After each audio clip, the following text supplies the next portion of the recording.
Hey guys, this is Jeff Stanek with Figured Out Baseball. We've got an exciting Figured Out podcast for you today. We're being joined by Anthony Pla, who's the head coach at Lincoln University, an NCAA Division II program in Pennsylvania. It's a HBCU, a historically black college and university, I believe is what that stands for.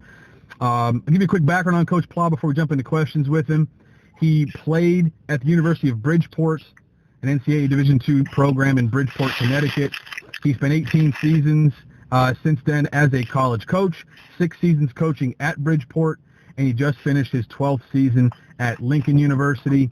During his time at Lincoln, the program transitioned from being Division III to Division II, although there are still a lot of things that are kind of lacking in that program. We may get into some things there, but just a lot of things that I guess some difficulties within the program that Coach Pla has dealt with and just done an unbelievable job with.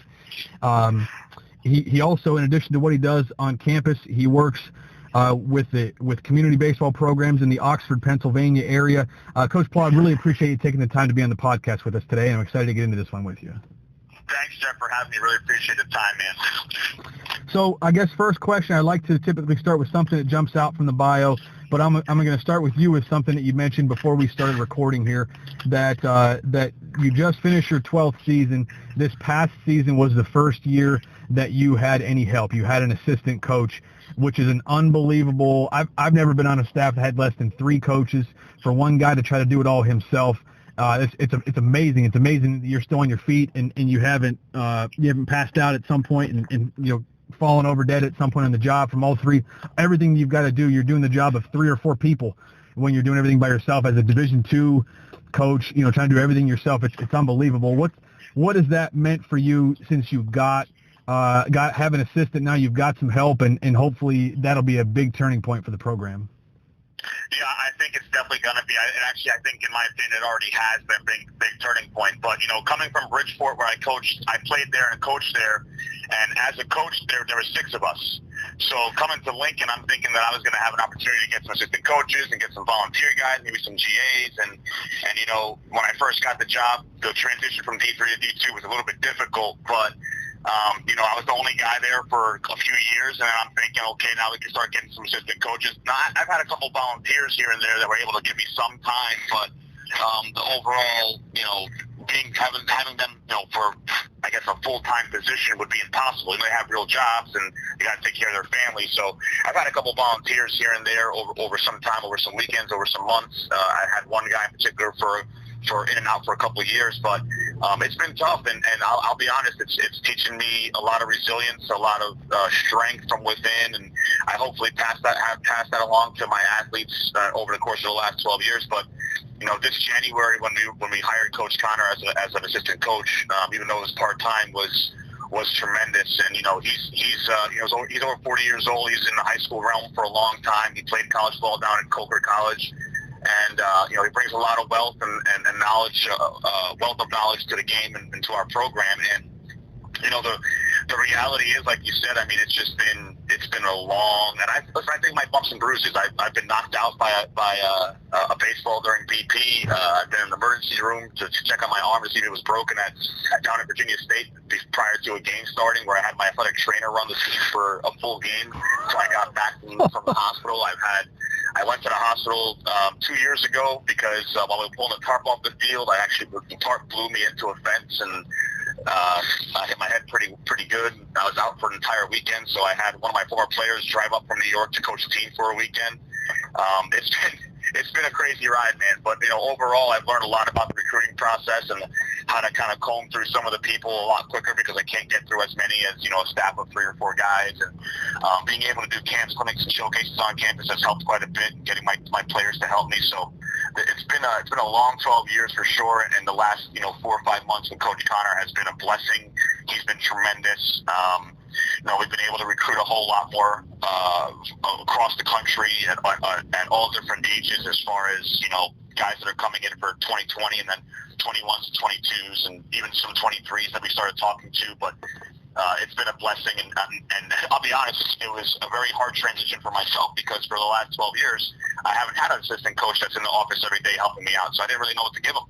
So I said, you got the pictures, and he ran with it, did a great job, and and we came out guns blazing. Guys were ready, and I think that if we can keep him for a couple of years, there's a lot of exciting stuff ahead of us for sure. It's unbelievable. I always felt like, as part of 3 and 4 person staffs, that it was there was an overwhelming amount of work to do. So you mentioned that in the recruiting process now, you are you've found ways to be maybe a little more concise than some other coaches, or a way to kind of cross names off a little bit faster. Do you mind sharing any of that? Is there anything that you do in particular you don't mind sharing with that process? So what I mean by kind of like combing through a little bit easier is, and probably the first and most important thing to me is, are you interested in Lincoln? And because at the end of the day, a lot of guys are interested in playing baseball at the next level, but it's more so the I guess when you get a message or an email or a phone call or something from a person, it's they want to play baseball at the next level, looking for a scholarship. And the problem with that is, great, thank you for contacting me. I appreciate that. But do you know anything about Lincoln? Have you heard about Lincoln? Or are you just calling me because you have your major? Which is great, but have you done your research? So I kind of wade through a little bit easier, at least in the beginning stages of it, of guys that are reaching out to me because they've done their research and they know, like, we're the Lions, we're the E2, we play in the East Coast Conference. I've been here for a long time. You only have this many guys at the position that I play, and I'm really interested. So when I get guys that do their research, that makes my homework a whole lot easier. So I can call their high school coach or travel team coach and get some more information from them, and the process goes a lot quicker.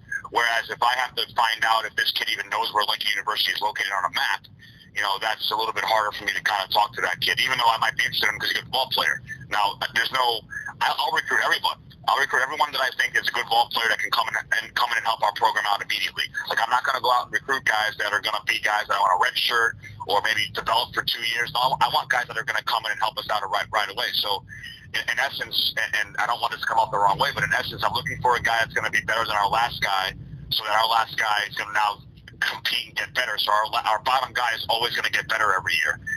Instead of in the very beginning when I first got to school, when I only had 7 returning players swing back when I first took over the job in 2008, was, I'll take everybody at this point. I'll take football players, I'll take basketball players, we'll take, whoever wants to come play baseball. And I started my first year as a college baseball coach with 14 players. And 3 of them were football players. And it was difficult and it was hard, and we started the recruiting process. I brought 3 guys in mid-year. I took over the job October 1st. By January 15th, I had 3 new guys coming in and just kind of kept the ball rolling. And again, I guess the secret to getting the guys that I had is if they're interested in coming here. And then what happens is you have a kid that has some success and and enjoys his time at Lincoln. He becomes your next best recruiter. And he goes back to his high school or his travel team and said, hey, man, you should go play for Coach Blah. That's a good dude right there. You get a chance to play right away. And so that kind of, those steps have happened, and it kind of, I wouldn't say steamrolled, but the ball started rolling in that situation for us, where we've been able to get some guys from, certain areas. Like in Chicago, we got a nice little conglomerate of guys coming from there. We've got guys from Florida. We got guys from Puerto Rico. We got guys from Los Angeles, California, from a specific high school that a former Lincoln alum graduated in 1985, has been a high school coach at Dorsey High School in LA. So we get a nice little interest from there, because he tells them about his time at Lincoln University, and all they talk about is going to Lincoln. So that, sorry to be long-winded on it, but the bottom line is if you're interested, it makes my job a whole heck of a lot easier. Oh, it's great. I'm glad you went into the detail. I like the detailed answers, and that's part of the reason for doing this. So as an HBCU, is that something that you talk about with players right away? Like when you say, do you know anything about Lincoln? Have you done your research? Like, is that a conversation you try to have with guys right away and make sure they're comfortable with that? Or is that something that you don't necessarily bring up because it's not important to you what color of, what background, what nationality, whatever a kid is? Is that something that you kind of target right away as something to put out there, or how do you deal with that? Well, yeah, I think it's unbelievably important. I mean, Lincoln University was founded as the first ever school to give African Americans an opportunity to get degrees, higher education degrees. So I think it's one of the most important things. It's our culture, it's our history. It's something that's unbelievably important. And if you don't know that about our university, it's one of the first things we talk about in our conversation. Because I think if I'm going to be brutally honest with you, and you want that from me, and I want brutal honesty from you, because you're going to ask me how much money you're giving me. Well, I need to know if you're interested in coming to this school for exactly what it is. And I don't sugarcoat it. There's no sugarcoating involved in it. This is what you see is what you get. There is an HBCU culture. It's been around for over a century. And Lincoln has a lot of pride. It has a lot of great things that happen there, and there's certain things that happen on our campus that don't on others. And the alumni love their university. So it's for me, it's important that they know where they'd be graduating from. Because at the end of the day, I went to the University of Bridgeport, and we always talk about the alumni. We bleed purple because we're purple and white. And I want you to be able to come to Lincoln, and after your time here in 4 years of playing and competing and working hard and waking up at 5 a.m. to practice and have hell weeks and go through falls and springs and go through all your classes and go to study hall and, have a roommate, get on the road with us. I want you to be able to graduate, bleed orange and blue. That's the whole point of it. And if you don't know what that means from the very beginning stages of our conversation, then you're not knowing what you're getting yourself into. And I don't want to bring anybody in that's blind. Has it happened? Yes. But it's happened because a kid was looking for, I'll give you the greatest example. Kyle Finneman, who was a great player for us, came to us in 2013. He was a catcher. We needed a catcher real bad. He had a great GPA and SAT scores. He got a full academic scholarship, and it was a no-brainer for him because it fit his pocket. But he's from Utah. So he traveled all the way from Utah. He came and sat down in my office. We talked about it in June. And he signed the first week of July before he came in that year to get a chance. But he never got a chance to see all the players. And he's a Filipino kid hanging out with all these African-American kids, Spanish kids, a couple of white kids at the time. And he fit right in because he's a baseball player. And that's the kind of guy that we want. We want guys that we understand that there's a culture of HBCUs and there's the history of them. But at the end of the day, we're all people, and that's the way that I treat everybody. There's no difference in color, race, height, weight, right-handed, left-handed. It's at the end of the day, if you can play baseball, I want you to come. I want you to be part of my program. And you have to. If you're going to sell a product, you need to sell the whole thing. So I don't want to put car salesmen down, but when they sell you the cars, I hope that they're giving you every bit of information that I'm going to give you about selling Lincoln University, because I don't want to just sell me in the program, because if that's all I'm selling, I'm not giving you the whole product. And the product is the university, it is the history, it is the alumni, it's the academics, it's the grounds, it's the underground, the last stop of the Underground Railroad that's on our campus. It's a chapel that was built in the 1800s that's on our campus. It's Frederick Douglass, it's Langston Hughes, there's some history. So I want you to have all that information before you step foot on our campus as a Lincoln baseball player. That sort of history on a campus, I think, is awesome, and I think that I'm assuming you probably have a lot of kids who really appreciate that about the campus that you've got. What is the culture, Coach Paul? What is the culture that you want to create at Lincoln? You've been there for quite a while, and I know that as a coach, you once you're there and you sort of have things established, to a point they run themselves a little bit. But what is the culture that you try to create there with your players? So I think for me, what we try to instill every year is that we want to be a family, and we want to know what that entails. And in a family, it could be your non-traditional family, which is what we are. Where I don't want to be your dad, but I want to be a father figure to you, a mentor, and someone that you can always look up to. But we also know that families are gonna have their problems, and what we want to be able to do is kind of work through our problems together. Whether it's issues within the program and the team and players, or whether it's issues within the university, we want to be able to get all those things out. And then we have candid conversations with our guys regularly. We want to talk with them at least once a week, one-on-one. If we have to do it in groups, we will. If not once a week, every other week, just so we know, because we want guys to create goals and have things that they're striving for, and we also want to know if they're actually living up to those standards for themselves, more so than just the program. So we're looking for a family fit, for people to understand we're a smaller school, so we're not going to have 10,000, 40,000 people. Our football games probably have about 2,000 people at them, which is good for us. It's a good atmosphere, and we're close. We're a close, tight family, and we everybody knows each other in the athletic department. Everybody knows each other on campus. You walk by, everybody kind of knows who you are, especially when you put a Lincoln baseball shirt on. We work really hard. We're one of the only sports that works literally from the day we get on campus to the day that we leave, because we're playing until the last day that we're on campus, and sometimes even after graduation is over. So we want people to understand that it's all about the academics for us first, and the baseball is the fun part. The baseball is the time when we get to go on the field, hang out with our close friends and our family, as we call them, and get a chance to compete, learn, and get better on the baseball field. But at the end of the day, using our time wisely to make our investment that we're putting in, which is the money that you're paying every year, whether it's myself, your family, the federal government, or the universities putting an investment in you as a person to try and get to that next level. So we try to instill the values and perspective to our guys on a regular basis, and that's kind of what our focus is on regularly, because I think the baseball kind of figures itself out. And I don't mean that we don't coach our butt off, because we absolutely do, day in and day out, with drill work and repetitions and getting on the field as groups, as individuals, and as a team, going over first and thirds and front coverage and all that stuff like that. But at the end of the day, to me, that's the easy part. The baseball is the easy part, because it's the fun time. It's the 2 or 3 hours a day that we get to get away from everything that's been in our world, and we get to be on grass and dirt and kind of compete and love what we do with a big smile on our face. And we try to teach them about the trials and tribulations of life and trials and tribulations of baseball. And obviously for us, everything goes back to baseball.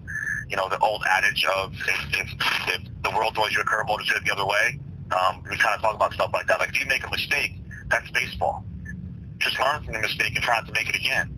And if you do make it again, let's find out why you continue to make the same mistake over and over again, and see if we can prepare you to not make that same mistake ever again. Baseball, for all baseball coaches, they all know that hitting is probably the hardest thing in the world to do in athletics, besides probably doing a backflip on a 4-inch beam. But hitting a round ball with a round bat squarely 30% of the time, you're a Hall of Fame baseball player. And we have to kind of teach them that it's okay to fail, but we have to learn why it happened, and kind of progress through your at-bat, progress through the game, progress through your season. And if you do that for 4 years, and you're prepared, and you got your feet underneath you when you walk across the stage at the end of your 4 years, you're prepared for what the world's going to swing at you. And that's kind of what we try to teach and instill on a pretty much regular basis with our guys, because the world's not very easy for young individuals, let alone young minority individuals, and we want to make sure that they're as prepared as they can be. I'll never be able to walk a mile in their shoes, but I tried to make sure they understand that I was in their shoes at one time. I was a college baseball player. I was a 2-sport athlete in college, so I know how hard it can be, but there's always time to be able to get stuff done. And if you're wasting your time as opposed to spending and investing your time, that's where we kind of want to go. I know I kind of went down some rabbit holes there, but the essence of our program is to try to be as close to the family as possible, understand we're in it together.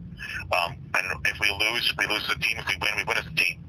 And, I believe wholeheartedly that we can make a change in our program and make a change in our conference. And by doing that, we just heighten the vision of baseball in our area, because we're in such a rural area. There's only 2 or 3 high schools within like 35 minutes of us, and baseball's not a huge sport around here, but there's some really talented guys out in this area, and we want to make our program more well known. And I think this is a stepping stone for us with getting on this podcast with you, which I appreciate wholeheartedly. And I think being a family is something that we pride ourselves on, and we kind of want to take that to the next level as much as we possibly can. So I'll be honest, this coronavirus time has been tough on a lot of people, but it's been beneficial in the sense that it's given us some time to listen to some other people talk about their programs, whether it be high school softball programs, high school travel teams, and what they do. And we picked some things out of what they've said, and we're going to add them to our program this year. A lot of it is about taking ownership, and that's another part of our program that we have. So we want discipline, we want determination, we want dedication, and we want desire. Those are the 4 things that we really want out of the kids in our program. But more importantly, we want them to take some ownership. We want them to have some pride in their field, their locker room, the jersey that they put on. And obviously we want them to understand where they always came from, which is their family, back at home. So it always comes back to family for us. So I think that's probably the biggest thing that we look at outside of athletic ability. As a head coach, you deal with different things than you do as an assistant coach. A lot of same messages, but you have a different relationship with guys as a head coach than you do as from a head coach to being, when you go from an assistant to being a head coach. The discipline side of things, how do you handle the necessary discipline on your team? And I don't just mean like individually, but just in general, like teaching your guys to be disciplined and to use their time wisely and to be disciplined during competition where, you kind of, as a baseball player, there are a lot of ups and downs, and you've got to treat the ups like they're not as high. The highs aren't as high as they seem, the lows aren't as low as they seem, and that's all part of it. How do you go about teaching discipline to the young players that you get on campus? The time they make a lot of transitions, I'm sure, from when they first step foot on campus as a freshman until their senior year. Do you have certain steps or anything that you can point to specifically that you talk with your guys about being disciplined and about why that's important in their lives? Yeah, so it's a very interesting question, and I got to be honest, it's kind of a difficult one to answer because, in all honesty, in my opinion, teaching discipline to kids is not universal because there are going to be some kids that come in that have a lot of discipline. There are going to be some kids that come in that don't have a lot of discipline or weren't given a lot of discipline when they get to campus. So it's going to be almost a case-by-case basis. So the way that I deal with one case, so for example, if there's going to be some individuals in our program that I can get on immediately in practice in front of everybody, and they'll wear it and they know exactly what I'm doing. Whereas another individual, I can't do that because they'll shut down and they'll just stop competing and stop working because they either feel bad or they get mad or they don't know how to handle that situation. So in the very beginning, early stages of an individual's career with us, I have to find out what kind of player they are. So we kind of get through things in our first month or so of baseball where we get in our individual workouts where I learn what kind of personality they have when it comes to that specific thing on the baseball field. And then we kind of go from there and groom them, and hopefully they learn over the course of their first semester or two in their first year, and they kind of learn about their own discipline on the baseball field. And the example of a kid throwing a bat or a helmet and stuff like that, where it doesn't fly in our program, it doesn't fly in most programs, in many programs. But when you see the growth in someone that at some point, a kid that maybe popped it up with the runners on second and third to the second base, and he's all upset. He comes in and he throws his helmet like, man, I missed that. And then all of a sudden he sits down and he kind of collects himself for a moment, and then he kind of stands up in front of everybody, starts clapping to the next guy that's up, and kind of, starts cheering the next guy on. That's growth. And you have to applaud that and mention that because people, a lot of times, kids don't hear the "I'm proud of you, great job," love to see that. And when you promote those things in front of a lot of people, that person now feels better about what they just did. So them going back to what they did before and how bad they used to feel, that's not a good feeling. So we try to give them the positive reinforcement as much as possible, even though sometimes if they do something negative and we have to, I don't want to use the word punish, but if we have to, make them run or whatever the case may be because they're late or something like that, they're not going to always be late because at the end of the day, we're trying to teach them like, hey, if you're late once to a job, you're going to get in trouble. If you're late twice to a job, you probably don't have that job anymore. And we try to teach our guys that situation, from the day they step foot on campus. But more so than that, I think one of the things that I've done the last 3 or 4 years is letting them understand what the power of 68 means in discipline, which is basically using the hours of the week. There's 168 hours in a week, and being able to utilize those as much as they possibly can to benefit them in any way they see fit while are they at Lincoln. So whether it's to try to become a professional baseball player or try to become a coach at some point or just take their major and be a professional in their job of their choice they want to be in, or a better brother, or a better son, or a better boyfriend to their girlfriend, or whatever it may be, the relationship wise. Like I want them to become better at whatever it is, and we break down their days. There's 15 hours of class, there's 20 hours of baseball, there's 8 hours of study hall. Those are mandatory for us if you're a baseball player. Well, that leaves you with 125 hours after you have your 168. So what are you doing with your 125 hours? You're eating and sleeping. Those two are things they have to happen. So we can take those numbers down. you got to take a shower, you got to go to the bathroom, whatever the case may be. You're taking time going to and from class or to and from the training room. We add all these numbers up and including, hangout time and video game time and whatever it is that they do. And then they have somewhere between 42 and 50 hours of free time per week. Now, the discipline comes into what are you going to do with that time? And how are you going to make yourself a better person, individual, baseball player, student, whatever? And that's where we have the one-on-one conversations about what their goals are to make sure they're reaching their goals. And when we talk to them and they're not going to career services to find out about internships or job opportunities, or if they're not going to get extra tutoring because they're not doing so well in math class, or they're not going to get extra time with their professor, well, what are you wasting your 42 to 50 hours for then? Don't waste that time. Let's use it. And I don't want to handhold anybody because they're supposed to be adults. They're 18 to 22 years old, and I want to make sure that they understand that. And we give them an opportunity to fail, and when they fail, we pick them up and dust them off and try to lead them on the right path. And if they continuously fail, well, now we have to have another mediation and go through the whole process again and be like, listen, do you really want to be here? Is this something you really want to do? Because right now you're kind of failing at everything. And it's not working out for me, it's not working out for you, and it's not going to work for us. So guys either going to change, make adjustments, or they're not. And more often than not, guys want to be there, they want to compete, they want to stay in the baseball program, and they want to do well in the class because they don't want to let anybody back at home. And they make those changes, those necessary changes. And for some guys, it's a little bit harder. And again, it could be from their home situation or what they've been used to with their travel program, or high school, where they're allowed to get away with certain things. It's just we're trying to teach them to be as professional as they can be on the field and in the classroom and as a person in general. And I think the disciplines it's not universal, even though the word discipline is universal. It's just the way you treat everybody is going to be a lot different. And I think that's super important to understand because there's not one way to teach somebody how to hit. There's not one way to teach somebody how to catch ground, how to go about footwork for a ground ball. Everyone on the mound is going to have different mechanics because their body's going to work differently, and it goes the same with discipline. Not everyone's going to react the same if you yell at them. Not everyone's going to react the same if you just kind of, put your arm around them and talk to them. Like, not everyone reacts the same to those things. Some guys are shy, some guys are outgoing.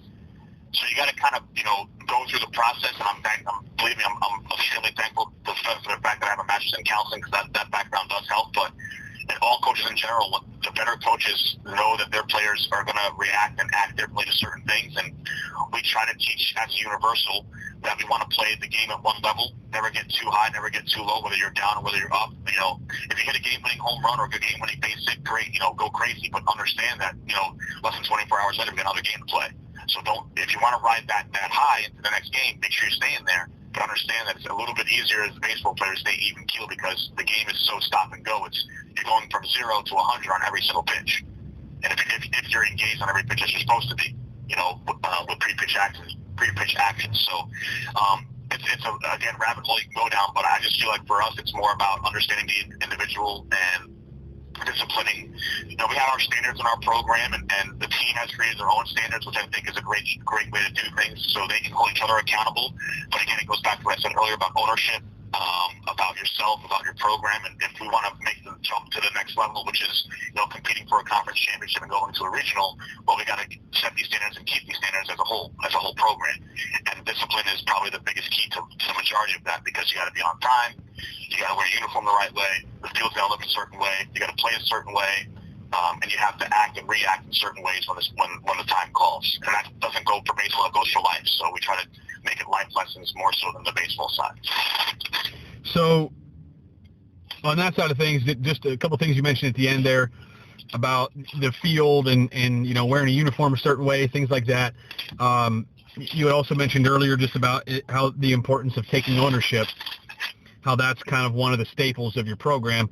What do you mean by that? How do you define to your players to take ownership, like really for them to internalize what that means? How do you define and talk about with them taking ownership in their own careers, their program, the team, everything that they're a part of there at Lincoln? How do you define taking ownership to these guys? So what we typically do is we kind of start on a smaller scale, and we walk everybody into the locker room and say, this is your locker room. Like, no one else is going to use this but you. So if you walk in here or we bring a recruit in here and there's stuff all over the place, do you think someone's going to want to come to this university knowing their locker room looks pretty bad? And the same thing if I bring a guy out to a field and there's wrappers everywhere and there's seeds everywhere or there's helmets left and bats left. Do you think someone's going to want to come to a sloppy place? And I can guarantee you, if your mom or your dad or your grandmother, grandfather, or your aunt and uncle came to your dorm room and it's messy, they'd be pretty upset that you're keeping a messy room. So we start kind of with those kinds of things. And we start with being on time, like taking ownership of when you get to things, whether it's a meeting, whether it's practice, whether it's class, whether it's study hall, whether it's eating. Because the fact of the matter is that if we're saying the bus leaves at 10 o'clock in the morning to go on a road trip, and you're not there by the time we're packed up and ready to go, and then our team prayer and get on the bus and go, well, you're not coming. And I'm not waiting for you, so we're going to be gone. And there's repercussions to that. So ownership for us is huge. It's understanding that, I'm not going to hold your hand. This is not a babysitting job. This is a college baseball program, and I'll teach you how to be better at life, better at being all the things we just talked about earlier, relationship-wise, student-wise, all those things. And if you can't take ownership and understand that you got to take care of your equipment, you got to take care of our field, you got to take care of our locker room, you got to take care of our uniforms, then we don't want you in our program, because then you don't care about us as a program. Because at the end of the day, family is forget about me, I love you. That's what it's supposed to stand for. And if we take it to that extent with family, and that's what we talk about, well, then we want to make sure that we're clean and we're on time for our family, because they're counting on me. So ownership is more about being accountable and knowing that if I'm playing shortstop, the pitcher's counting on me to catch this ground ball and make a play. We don't want to put pressure on guys, but that's just being accountable, and that's having ownership. And if I take ownership in my practice time with how I go about my practicing and me being on time is going to help us get more work done, but I'm going to be on time so we can get more work done, so we all get better, so we end up winning a ball game. It's the difference between losing a game 4-3 and winning a game 6-5. That's just my opinion on it. When you have ownership, your team has ownership, whether it's as far as individually and as a team, the team does better holistically. And it may not constitute to wins and losses, based on talent alone, but it will constitute wins and losses on guys that graduate, guys that finish in 4 years, guys that have jobs afterwards, guys that are leaders on campus, guys that are recruiters for our program, guys that go on to coach, whether it's high school, travel, or college afterwards, and guys that go on to play pro ball. So no matter how you look at it, when you take the ownership and have the accountability, from the first day you step foot on campus, it goes a long way. And to be honest with you, when that happens as a freshman, when you become a junior or a senior, and you know that you have to lead at that point, because you're an upperclassman and you lead by example, then the young guy's going to be looking up at you. But we also say that you can be a leader as a freshman. And all of our freshmen do a really good job when they come in and they get really high GPAs, and they're always on time. And what happens is they start having that free time, and they don't know what to do with it, so they start doing things that they might oversleep, or take a nap and oversleep, or they might spend too long in the cafeteria, or spend some time playing video games, and they lose track of time. And all of a sudden you went from being accountable to not being accountable, and now I have to hold you accountable to our standards that we all set as a program day one. So the ownership starts day one in our first team meeting. Actually, this year it's prior to, because we've had all these Zoom calls with all our guys, so everybody knows what the expectations are and the standards are. So we're looking for guys that want to come in and be a part of that and build upon that. And we always take everyone's ideas into consideration in our program, because it is our program. It's not mine. It's not just my program. Yeah, I'm the guy that runs it, and I sink or swim with the ship. But at the end of the day, the record is the only thing that I will hold. But for 4 years, you have that record as well. So whatever your record is for 4 years, that's yours. And when you become an alumni, it's still your record. So you always look back and say your ownership starts from the guys of the shoulders you're standing on. And for us, we take that literally, because in 1854, when the school was founded, there was people that never had an opportunity that you currently have today. So we're standing on the shoulders of those young men that had an opportunity to get a degree and graduate. So hold yourself accountable to those standards, because those guys took pride in having a chance to go to this school and earn their degree the right way, the way everyone else did back at that time. And now you're afforded this chance and this opportunity, so take ownership on it. Take ownership on everything that we do, and have the accountability on everything that we do. And when you guys, not me, when you guys hold each other accountable, we win. Because it can't just come from me. The team's got to be able to do it. And I think that's when the ownership piece of it that you just asked about, that's when it really takes shape. It's when the team does it to themselves. I think every good, successful team out there would agree that when the players take ownership, the team sees a new level of success. No question about that. I want to kind of change gears a bit, just a question that I think is interesting to discuss and debate. In Major League Baseball now, which is about to start up in the next couple of weeks, again, finally in 2020, in Major League Baseball, you hear some push back and forth about where the line is between having fun when you're playing and disrespecting the game, disrespecting the other team, things like that. And I like to talk about this with college coaches because it's not quite the unwritten rules that Major League Baseball has. But where do you draw the line with your team? Just from talking with you, you can just feel that obviously you're a guy with high standards and someone who, you want your guys to clearly respect the people that they're around and the game itself and the university.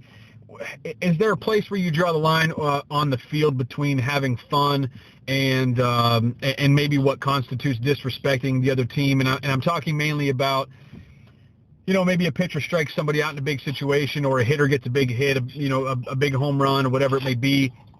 And sometimes you see in the field guys reacting in different ways. Sometimes guys, maybe the dugout goes crazy, or maybe the player who made the play, his personal reaction. How do you talk with your players about that? Because I think that's something that most programs deal with and have some guidelines, for lack of a better term. How do you talk with your guys about that, Coach Ply, and about how they can take everything else they're learning about, being disciplined, taking pride in their program, and about how they're representing themselves and the team on the field? Yeah, so I think it kind of goes hand in hand.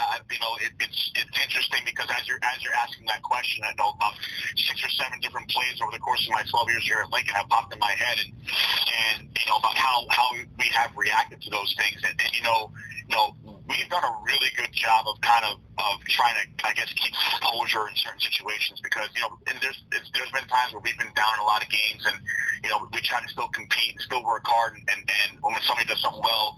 Like, for example, we had a play last year where a young player, a freshman, was playing right field. The fly ball was hit to him, and he catches the ball. I'm sorry, it was a base hit, and he picks the baseball up, and he's typically going to throw the ball to second base because he don't want the guy to get another base. Well, the guy takes a big turn, and for whatever reason, in his mindset, he actually throws the ball to first base behind the runner and gets him out going back to the bag. And our team went ballistic. We went nuts because it's a young kid, freshman, first time out in the field, and he makes a play like that. So our team goes nuts. So they go nuts for him and for the play that he made. So it wasn't downgrading the player, the player that got tagged out. It was just going crazy for him. And we consistently say, and I say meaning the upperclassmen and myself and now Coach Connor, stay with our team. It's our program and our team. Stay with our guys. Don't talk to the umpires like that. Don't talk to our team like that, because they don't have anything to do with what we're doing as a program. If you let them get inside your head, we've lost.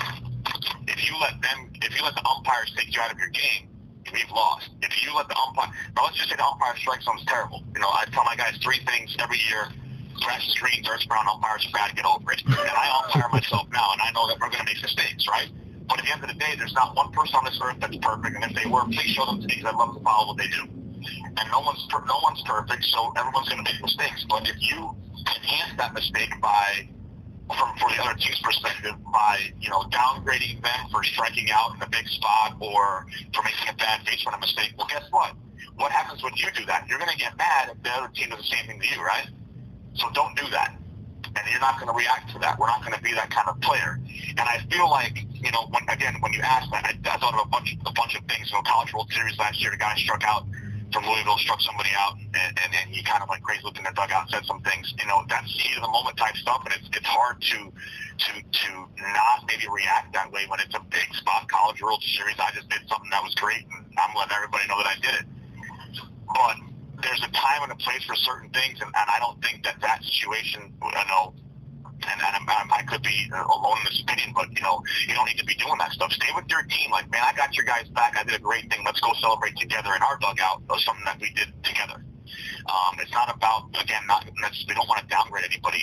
As a professional baseball player, you look at those guys having a lot of fun in the dugout.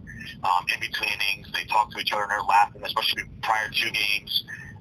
But there's a lot that goes into the preparation for a game. So those guys are plenty prepared. And if we do our job in the preparation for a game week in and week out, then when we're successful, we can celebrate those together. But there's no reason for us to be celebrating them and downgrading somebody else, because we're not doing it to. We're doing it for us, to try to win baseball games for us. We're not doing it to downgrade somebody else, and that's how we win. And vice versa, I wouldn't want somebody doing that to our program. There's the unwritten rules of, don't run when you're so far ahead. Don't take extra bases on pass balls. And some people take that as a negative. I think that's respecting the game. And, if there's a mercy rule in the beginning, it's talked about at the beginning of the game, and we get to that mercy rule and the kids feel bad because they didn't get to finish the game. Well, at the end of the day, play better, but don't take it as a negative. Take it as, let's go work harder now. And I just feel like there's a time and a place for certain things, but there's also we're also not going to get to a situation where we're going to be doing things that are going to be downgrading or degrading the other team, because there's no reason for that. We're competing against them. At the end of the day, we want to high five them and wish them good luck on their way after a series. And because at the end of the day, there's camaraderie in college baseball. Unfortunately, we don't see it at the pro level except for the little league game. And I don't think we're going to get to see that this year because they kind of go their separate ways. But they also play each other 12 times a year. We only play one weekend series, and so we wish them good luck. And a lot of the guys that we have on our team have friends on other teams. So the last thing you're going to want to do is maybe you can have a nice friendly battle between those guys, but you don't want to get it to the point where it can get out of hand and somebody might get hurt. That's the last thing that we want in college baseball. So we try to tell our guys on a regular basis to keep it within our program, keep it within our team. If you want to yell at the umpire, yell at me. Yell at the umpire. Let me handle that. If you're going to get mad, don't get mad at him. You can yell at me. I can wear that. I don't have a problem with that. So know what you're mad about, and then let me take it out if I don't jump on him initially. But we talk about a lot of those things early on in the year. And upperclassmen will tell the younger guys what it's like and what we're like. And I'll be honest, I think it goes a long way when the upperclassmen tell the younger guys before I do, because then when I say it, it only reinforces what the older guys are saying. So. It's a tricky question. It's all fun and games. Baseball is a game. At the end of the day, we want to have fun playing it, but we don't want to be in a situation where we're pointing at the other dugout or saying bad things to the other dugout, because that's not what we want to do. We want to be as professional as we can be, and that's something that we talk about a lot.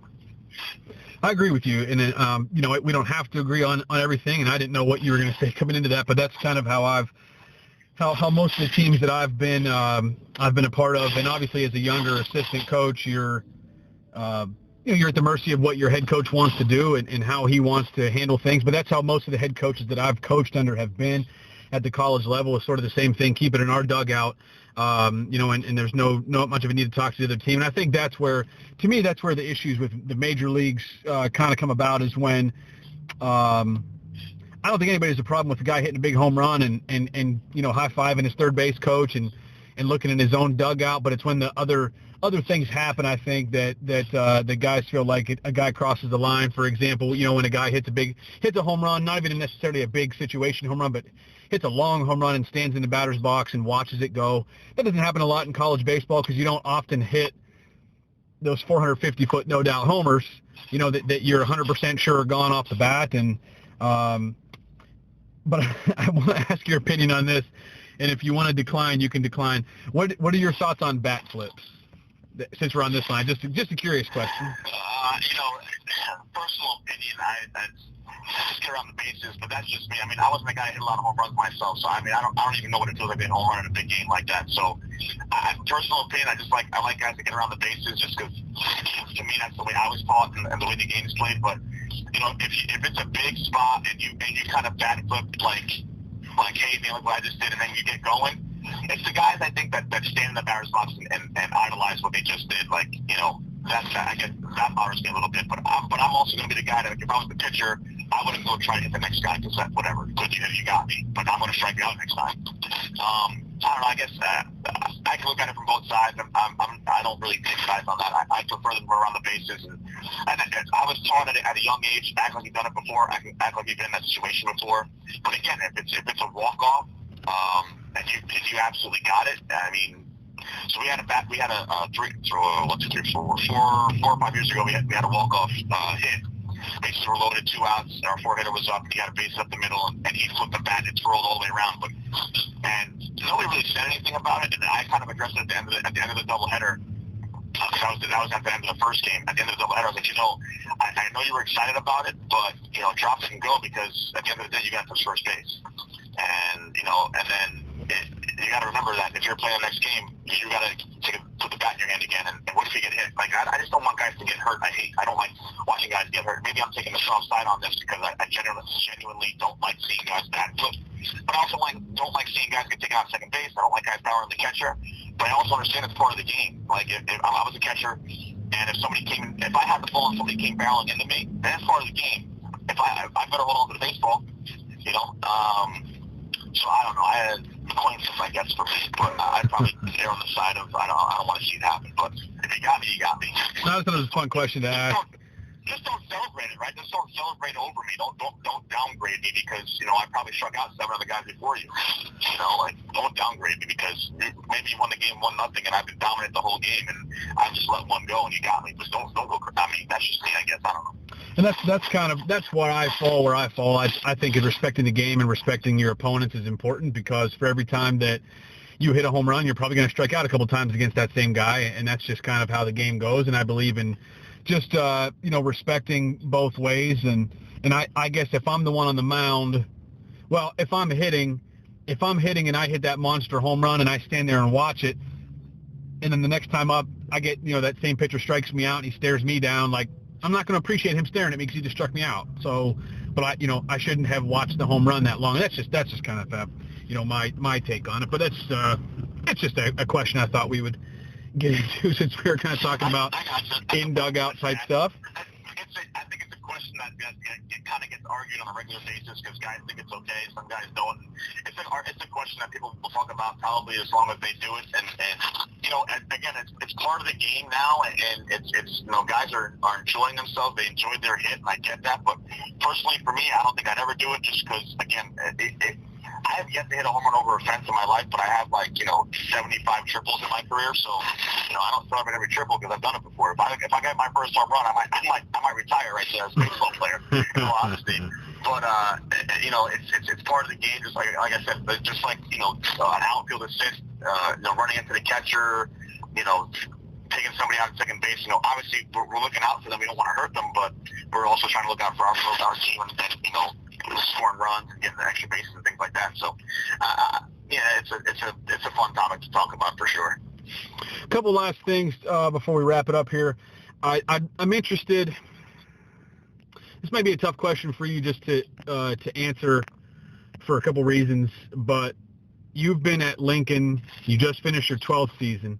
You went through 11 seasons with no assistant coach. You transitioned from Division II to Division III.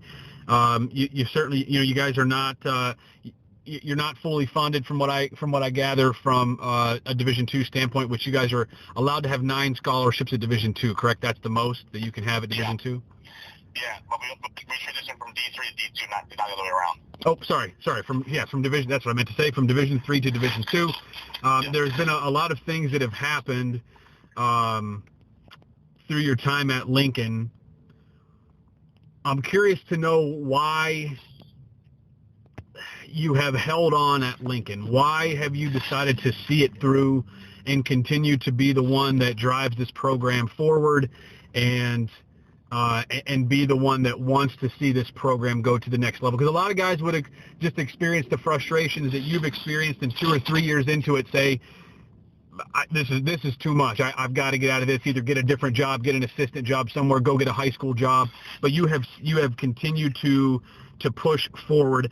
I'm just curious as to why you have made this decision in your life to continue to be the guy that is the face of Lincoln University baseball. I gotta be honest with you, Jeff. I don't think anybody's ever asked me that question before. So my answer is going to come off from my gut right now. And my first few years of doing this, when I was offered the position, I was 27 years old. So I was a 27-year-old head coach for the first time. And when I took the job at Lincoln, I did my research. I knew what I was kind of getting myself into. I knew it was going to be a struggle the first few years, and I thought that I was going to come in and change the world like every young coach does. And over the course of time and learning and just baseball in general, Mrs. Dianthea Forkey was the athletic director at the time, and she gave me an opportunity to be a head coach, and she saw my passion for the game and for what I think I could do with the program. And I'm forever thankful for her and grateful for her being in my life as a mentor and as a person. She was always fantastic for me. And as I grew into this game and grew into this field, I started learning more and more that it had nothing to do with me and everything to do with the players. And I've grown to really enjoy Lincoln University and everything that it has, from the first stone that was put down to the brand new facilities that we have with our baseball field and things like that. And I guess my gut answer is why I stayed so long is I really want to see this program succeed, because I think it can be successful. We're in a good spot. We have decent facilities. We don't have a lot of scholarships. We don't have a lot of resources as far as coaches, obviously, or scholarship dollars. But you got me, and I feel like I might still feel like I can change the world, I guess, to a certain extent. But I feel like if I can give a kid an opportunity to play college baseball and better himself in the time that I have him, I want to continue to do that. And I'm sure I could do that at any school that I go to. I'm sure I would do that at any school that I would be at if it wasn't at Lincoln. But, I've been given an opportunity to try and build this program. And I'm not saying this is my last stop. This very well could be. I bought a house. I got married, had a kid, bought a house in this town. And I love every bit of what I have. But, Lincoln has given me an opportunity to help young individuals out. And it's not just our program. I talk with the basketball guys and the basketball girls and the women's soccer team and the track team and the football team. And I have conversations with all of them because we are a family. And I think that's one of the reasons why I work so hard for my guys and the program, the athletic program in general, because I'm not saying that if I don't do it, someone else will, but I think you made a great point in saying, a lot of guys will be there for 2 or 3 years, maybe 4 years, and see the writing on the wall and take off. Well, that's just never been my thing. And you always want to take a program on, and whether you're an assistant coach or a head coach, and try to make it better than when you left. And I guess I feel like I haven't finished my job yet. Like, I feel like I still have some room to grow still. Kind of emotional talking about it, actually, but it's like, they're not my kids, but they are, and I try to treat them with respect, and I try to get the same from them. And it's been a pretty crazy ride. It's been a bumpy ride, to say the least, and it's been a climb uphill. But I think if we can continue to make some strides like we have in the last 2 to 3 years, especially, and with the new assistant coach, and just knowledge that I've gained. I've turned 40 this year, so I'm excited about that aspect of it. And my son is now 9 months old, and I got a chance to do everything in front of my players. We did the reveal in front of them, and we talked about it the day after he was born. I had a meeting with all the guys. We talked about him, and I want them to be a part of his life. I want him to be a part of their lives, and it's pretty cool. And again, like I said, if this is my last stop, great, but it may not be, and I don't know that. I think I'm a good enough coach to coach at a lot of different levels, but I just feel like I guess my job it's not done yet. That's kind of why I'm still here. One last question before I let up on you. Along the same lines, Coach, the stuff that you do as a coach, it means a lot to a lot of people, but in your case, you could be doing a lot of other things. You could be a counselor, you could be a teacher, you could be whatever. You could be a lot of different things. And if you want to have impact on people's lives, there are a lot of different things that you can do. Why did you choose to be a coach? And kind of the same thing there. Why do you stick it out as a coach and not? I mean, you could probably have a job that pays twice as much as you're making right now if you wanted to. Why is coaching something that you feel is the way for you to make a difference? Why do you feel like that's what you're supposed to be doing where you are right now? That's a great question, and you know what? Anybody in any field will probably say the same thing if they're in a helping field. But I just feel like, baseball is a sport that I would say the majority of kids get to play as a young kid, and as I myself did that. My dad played at a really high level. I just feel like this sport, you can help kids realize certain things about themselves, whether it's through the game or in life. And I'm sure you can do it in any other sport, or like I said, a lot of other fields. But I just feel like, I gravitated towards athletics as a kid, and I played 7 sports in high school. I played 2 in college, and I just love sports in general. I love the competition. I love the camaraderie. And in baseball, it's a special game. It holds a special place in my heart, and I know it does to a lot of our players. And I just think that there's so much that you can teach the guys in the game that will relate to what they're going to do in their life somewhere down the road. And I think the best I can say to you is, when a guy comes back, whether it be the next year or 4 years or 10 years after I've had him, and say thank you for the lessons. I know you were hard on us, and I gave you a really hard time, but I take a lot of the stuff that you said to me, and I use it now, and I use it in my life now, and with my kids. I've been doing it for a long time, and 18 years is a long time, and I've been to a bunch of weddings. I was the best man. I had to say the toast at one of my players' weddings from Lincoln University, and I thought that was one of the coolest things to be asked to do.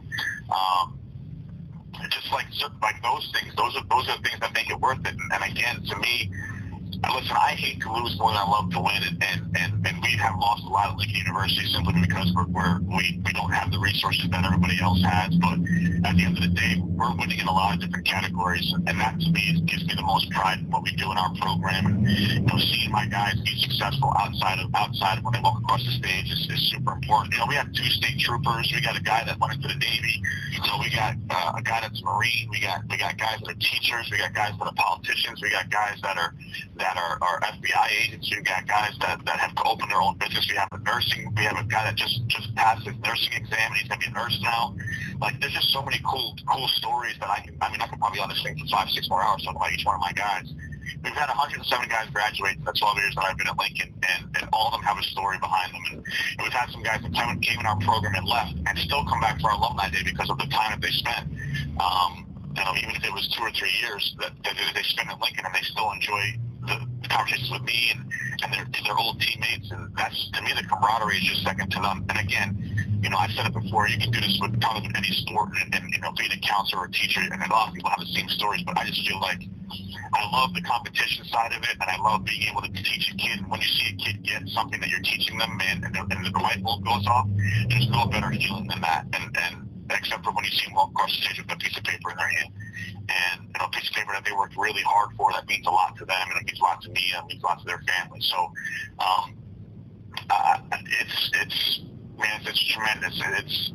This game has given a lot to me. It's given a lot to my family. It's given a lot to a lot of people around me. A lot of my college friends that I still talk to on a daily basis are my college teammates from baseball. We just had Father's Day 2 weeks ago, and there was 25 of us that got together, even though we probably shouldn't have. But there's 25 of us and their families and all their kids, and they all got together and hung out. And it was literally the coolest time of just catching up and talking about our old coach and our old teammates and some games that we played, and this play that happened. And it was just a cool feeling. I want to be able to give that same kind of feeling to my players when they come through.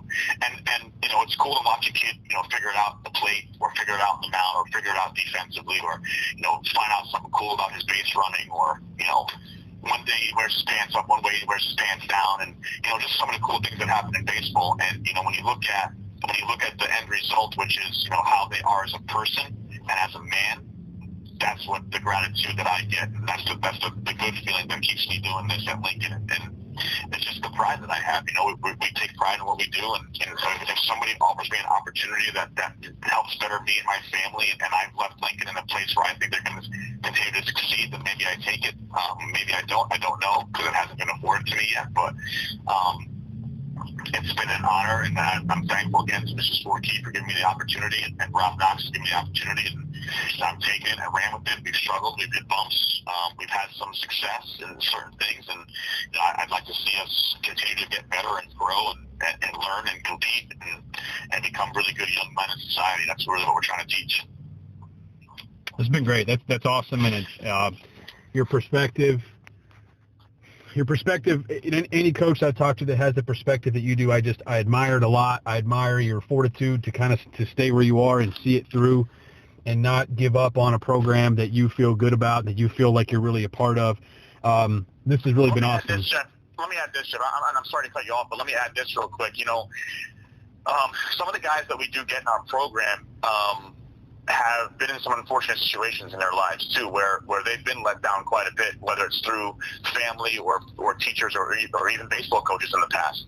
And I don't want to be that guy to let them down, because, and at the end of the day, if the situation does come across where I have to leave Lincoln, or I can leave Lincoln, or I've been afforded the opportunity to leave Lincoln for a better situation for my family and myself and my career, I think my players will understand that I'm not leaving them in a bad situation. I'm not leaving them because of who they are and what we've done as a program. I'm leaving them because I'm trying to make myself and my family and my situation better. So I don't, you know, I'm a big believer in positive reinforcement. I'm also a big believer in discipline, and they both come with side effects, if you will, because you don't want to continuously give a person a positive reinforcement if he's doing a bad job. Like even if he hits the ball well with some bad mechanics, you don't want to keep reinforcing that he hit the ball well with bad mechanics. You want to reinforce that the ball was hit well because of this, but we still got to get better. And if we're always striving for better with ourselves, with our program, with our players, within our community, I think we can start seeing some differences. But they've been let down. Some of these guys have been let down a lot in their life, and I don't want to be the person to look at them dead in the eye and say, I'm leaving because of you. And I don't think I could ever do that to them, and I don't think I ever would do that to them. So I want to make sure that if the opportunity does does happen in my lifetime, that I'm leaving for all the right reasons, and that I've left Lincoln in a place where they can continue to succeed, move forward, and get better. And I just wanted to make sure I said that, because there are a lot of kids out there that get let down by coaches. You see on travel teams all the time, like, you know, a kid pays $2,000 playing a program, and he's still batting ninth and playing right field, but he wants to really play shortstop. Well, give the kid a chance. Give him a chance to go out there, and if he fails, he fails, but at least he failed on his terms, not on yours. Because at the end of the day, we got to let these kids fail. They got to learn somehow, some way, and if we don't give them an opportunity to fail, what the heck are they learning? You know, and I think it's important that the kids understand that. I don't know if my guys will listen to this at all. I hope that they do, but and even if they don't, I just hope that people that are listening to this eventually will understand the kind of program that we want to run and the program that we have. And you know, we give kids opportunities to play baseball at a high level and compete for something that's bigger than themselves. And again, family. It's forget about me, I love you, and that's kind of what we want to leave it at. It leaves me without, I don't know what to say at the end of some of these podcasts, and this is one of them. Man, I just listening to someone like you, you know, it makes me wish that I was coaching. It makes me remember all the reasons that I like to coach, and it makes me think about former players and what it was like to leave the places that I left, and you know, think about the relationships that you had and things like that, and just about how, you know, it's bigger than what happens on the field. And I really sincerely appreciate talking to guys who get it, and, you know, getting to know you a little bit, the little bit we've talked. And on this podcast, I can see what kind of player or what kind of coach that you are, and what it must be like to play for you. And I really hope that, you know, Lincoln, that kids that visit Lincoln or kids that are considering Lincoln, I hope that they get to know who they're about to play for and who they could play for, because I think if they get to know you and the kind of program that you're running, I really do believe that things will continue to trend upward at Lincoln. This is Anthony Pla, everybody. He's the head coach at Lincoln University, a Division II school in Pennsylvania. This has been a really enjoyable podcast personally for me, so I want to thank you for choosing to be a part of it today. Well, again, thank you so much, and to Figure It Out Baseball for having me on. I mean, it's they don't get a lot of opportunities to showcase our little school down here in Southeast Pennsylvania. So I thank you for everything. Thank you for the questions. Thank you for the opportunity. I really appreciate it.